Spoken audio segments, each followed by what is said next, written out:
Hi, my name's Amanda and I'm Assistant Co-Coordinator of Jigsaw Childcare Online Learning and Honeypot Educator.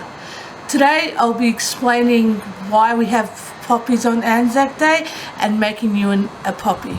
The poppy signifies the sacrifice that soldiers from Australia and New Zealand made in World War I, as well as the wars that followed. The Anzac Day, wherever you are, use the symbol of the poppy to remember who have made the ultimate sacrifice. What I have here is red paper and black coloured paper, but if you don't have coloured paper, you can get 2 white paper and get a red texter, red crayon, anything red as well as black, and colour in the paper.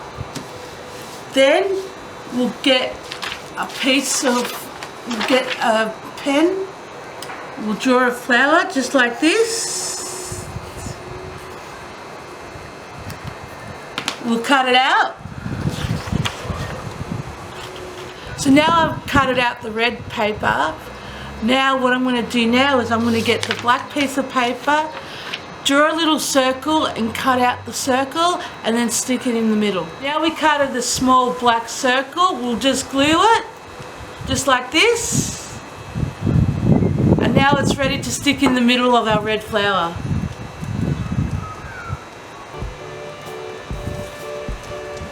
And there you have a red poppy that you can wear for Anzac Day. Thank you for watching. Don't forget to like and subscribe to our channel.